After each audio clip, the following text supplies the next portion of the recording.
ರಾಜ್ಯದಲ್ಲಿ ಇದೀಗ ಪರಿಷತ್ ಚುನಾವಣಾ ಕಣ ಕಾವೇರ್ಬಿಟ್ಟಿದೆ. ನಾಳೆ ಸಂಜೆ 6 ಗಂಟೆಗೆ ಕಾಂಗ್ರೆಸ್ ಶಾಸಕಾಂಗ ಪಕ್ಷದ ಸಭೆ ನಡೆಯುತ್ತೆ. ನಾಳೆ ಸಂಜೆ 6 ಗಂಟೆಗೆ ಈ ಒಂದು ಮೀಟಿಂಗ್ ನಡೆಯುತ್ತೆ. ರಾಜಕೀಯ ಪಕ್ಷಗಳಲ್ಲಿ ರೆಸಾರ್ಟ್ ರಾಜಕಾರಣದ ಸದ್ದು ಜೋರಾಗಿದೆ. ಶಾಸಕರನ್ನ ಒಟ್ಟಾಗಿ ಹಿಡಿದಿಟ್ಟುಕೊಳ್ಳೋದಕ್ಕೆ ಮಾಸ್ಟರ್ ಪ್ಲಾನ್ ನಡೀತಾ ಇದೆ. ವಂಡರ್ಲಾ ರೆಸಾರ್ಟ್ ಅಲ್ಲಿ ಹೈ ವೋಲ್ಟೇಜ್ ಸಭೆ ನಾಳೆ ಸಂಜೆ 6 ಗಂಟೆಗೆ ನಡೆಯಲಿದೆ. ಸಿಎಂ ಡಿಕೆಶಿ ನೇತೃತ್ವದಲ್ಲಿ ಈ ಒಂದು ಸಭೆ ನಡೆಯುತ್ತೆ. ಡಿಕೆಶಿ ಸಿಎಂ ಆದ ಬಳಿಕ ಮೊದಲ ಸಿಎಲ್ಪಿ ಸಭೆ ಇದಾಗಿದೆ. ಜೂನ್ 18ರಂದು ರೆಸಾರ್ಟ್ನಿಂದ ನೇರವಾಗಿ ವಿಧಾನಸೌಧಕ್ಕೆ ಬಂದು ಎಲ್ಲರೂ ಕೂಡ ಶಾಸಕರು ಮತ ಹಾಕ್ತಾರೆ. ವಿಧಾನ ಪರಿಷತ್ ಚುನಾವಣೆಯ ಕಾವು ಹೆಚ್ಚಾಗ್ತಿದ್ದಂತೆ ರಾಜ್ಯ ರಾಜಕೀಯದಲ್ಲಿ ಮತ್ತೆ ರೆಸಾರ್ಟ್ ರಾಜಕಾರಣದ ಸದ್ದು ಜೋರಾಗಿದೆ. ನಾಳೆ ಸಂಜೆ 6 ಗಂಟೆಗೆ ಮುಖ್ಯಮಂತ್ರಿ ಡಿಕೆ ಶಿವಕುಮಾರ್ ನೇತೃತ್ವದಲ್ಲಿ ಕಾಂಗ್ರೆಸ್ ಶಾಸಕಾಂಗ ಪಕ್ಷದ ಮಹತ್ವದ ಸಭೆ ನಡೆಯುತ್ತೆ. ಇದು ಡಿಕೆ ಶಿವಕುಮಾರ್ ಮುಖ್ಯಮಂತ್ರಿ ಆದ ಬಳಿಕ ನಡೀತಿರತಕ್ಕಂಥ ಮೊದಲ ಸಿಎಲ್ಪಿ ಮೀಟಿಂಗ್. ಪರಿಷತ್ ಚುನಾವಣೆಯಲ್ಲಿ ಯಾವುದೇ ಒಂದು ಅಡ್ಡ ಮತದಾನ ನಡೆಯದಂತೆ ಹಾಗೂ ಪಕ್ಷದ ಎಲ್ಲ ಶಾಸಕರನ್ನು ಒಗ್ಗೂಡಿಸಿ ಇರಿಸತಕ್ಕಂತಹ ಉದ್ದೇಶದಿಂದ ಕಾಂಗ್ರೆಸ್ ನಾಯಕತ್ವ ವಿಶೇಷ ತಂತ್ರ ರೂಪಿಸಿದೆ ಎನ್ನಲಾಗ್ತಾ ಇದೆ. ಇದರ ಬಗ್ಗೆ ಇನ್ನಷ್ಟು ಡೀಟೇಲ್ಸ್ ಕೊಡೋದಕ್ಕೆ ನಮ್ಮ ಪ್ರತಿನಿಧಿ ಹನುಮಂತರಾಜ್ ಅವರು ಈಗ ಜಾಯ್ನ್ ಆಗಿದ್ದಾರೆ. ಹನುಮಂತರಾಜು, ಈಗ ನಾಡಿದ್ದು ಚುನಾವಣೆ ನಡೆಯುತ್ತೆ. ಶಾಸಕರೆಲ್ಲ ನಾಳೆ 6 ಗಂಟೆಗೆ ರೆಸಾರ್ಟ್ಗೆ ಸೇರ್ಕೊಳ್ತಾರೆ. ಡಿ ಕೆ ಶಿವಕುಮಾರ್ ಅವರ ನೇತೃತ್ವದಲ್ಲಿ ಒಂದು ಸಿಎಲ್ಪಿ ಮೀಟಿಂಗ್ ನಡೀತಾ ಇದೆ. ಇದ್ರ ಬಗ್ಗೆ ಇನ್ನಷ್ಟು ಅಪ್ಡೇಟ್ಸ್ಗಳು ಕೊಡೋದಾದ್ರೆ ಹನುಮಂತರಾಜು.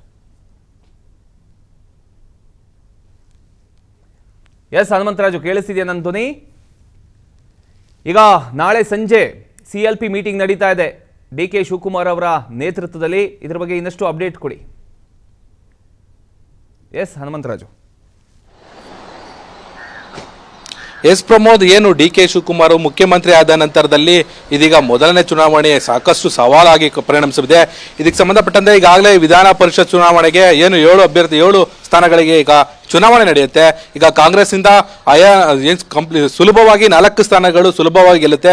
5ನೇ ಅಭ್ಯರ್ಥಿ ಗೆಲ್ಲಲು 4ರಿಂದ 5 ಮತಗಳು ಅವಶ್ಯಕತೆ ಇದೆ.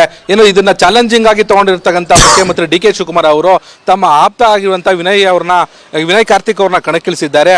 ಅವ್ರನ್ನ ಗೆಲ್ಸ್ಕೊಳ್ಳೋದು ಕೂಡ ಸಾಕಷ್ಟು ಅವರಿಗೆ ಸವಾಲಿನ ಟಾಸ್ಕ್ ಆಗಿದೆ. ಇದಕ್ಕೆ ಸಂಬಂಧಪಟ್ಟಂತೆ ಈಗಾಗಲೇ ಏನು ನಾಳೆ ಸಂಜೆ ಬಿಡದಿಯ ರೆಸಾರ್ಟ್ನಲ್ಲಿ ಸಿಎಲ್ಪಿ ಮೀಟಿಂಗ್ ನಡೆಯುತ್ತೆ. ಇದಕ್ಕೆ ಸಂಬಂಧಪಟ್ಟಂತೆ ಈಗಾಗಲೇ ಬಿಡದಿಯ ರೆಸಾರ್ಟ್ನಲ್ಲಿ ಸುಮಾರು 140ಕ್ಕೂ ಅಧಿಕ ಕೊಠಡಿಗಳು ಈಗಾಗಲೇ ಬುಕ್ ಆಗಿದೆ. ನಾಳೆಯಿಂದ ಒಟ್ಟು ಕಾಂಗ್ರೆಸ್ನ ಶಾಸಕರು ಎಲ್ಲರೂ ಸೇರಿ ಬಿಡದಿಗೆ ತೆರಳ್ತಾರೆ. ಅದಾದ ನಂತರದಲ್ಲಿ ನಾಳೆ ಸಂಜೆ ಡಿಕೆಶಿ ಮುಖ್ಯಮಂತ್ರಿ ಆದ ನಂತರದಲ್ಲಿ ಮೊದಲ ಸಿಎಲ್ಪಿ ಮೀಟಿಂಗ್ ನಡೆಯುತ್ತೆ. ಈ ಮೀಟಿಂಗ್ನಲ್ಲಿ ಯಾವ ಅಭ್ಯರ್ಥಿಗೆ ಯಾವ ಶಾಸಕರು ಮತಗಳಾಗಬೇಕು ಅಂತೇಳಿ ಟ್ರೈನಿಂಗ್ ನಡೆಸ್ತಾರೆ. 16ನೇ ತಾರೀಕು 17ನೇ ತಾರೀಕು ಶಾಸಕರಿಗೆ ಕಂಪ್ಲೀಟ್ ಟ್ರೈನಿಂಗ್ ಇರುತ್ತೆ. ಅಭ್ಯರ್ಥಿಗಳು ಯಾವ ರೀತಿಯಲ್ಲಿ ಶಾಸಕರಿಗೆ ಮತ ಹಾಕಬೇಕು, ಯಾವ್ಯಾವ ಅಭ್ಯರ್ಥಿಗೆ ಯಾವ್ಯಾವ ಶಾಸಕರು ಮತ ಹಾಕಬೇಕು, ಉಳಿದಂತೆ ವಿನಯ್ ಕಾರ್ತಿಕ್ಗೆ 2ನೇ ಪ್ರಶಸ್ತಿಗಳು ಮತ ಯಾವ ರೀತಿ ಬರಬೇಕು ಅಂತೇಳಿ ಈಗಾಗಲೇ ಏನು ಬಾಲಕೃಷ್ಣ ಅವರಿಗೆ ಅಲ್ಲಿನ ಮಾಗಡಿ ಶಾಸಕರಾದಂಥ ಬಾಲಕೃಷ್ಣ ಅವರಿಗೆ ಈ ಟಾಸ್ಕ್ ಅನ್ನು ವಹಿಸಲಾಗಿದೆ. ಇದಕ್ಕೆ ಸಂಬಂಧಪಟ್ಟಂತೆ ಈಗಾಗಲೇ ವಿನಯ್ ಕಾರ್ತಿಕ್ ಅವರಿಗೂ ಸಹ ಸಲಹೆಯನ್ನು ನೀಡಲಾಗಿದೆ. ಯಾವುದೇ ಶಾಸಕರಿಗೂ ಕೂಡ ನೀವು ಆತ್ಮೀಯತೆಯಿಂದ ತೆಗೆದುಕೊಂಡು ಯಾವುದೇ ಶಾಸಕರಿಗೂ ಕೂಡ ವಿವಾದ ಸೃಷ್ಟಿಯಾಗದಂತೆ ನೀವು ನೋಡ್ಕೊಳ್ಬೇಕು ಅಂತ ಈಗಾಗಲೇ ಚಾಲೆಂಜ್ ಆಗಿದೆ. ನಿನ್ನೆ ಅಷ್ಟೇ ಬಾಲಕೃಷ್ಣ ಅವರು ಕೂಡ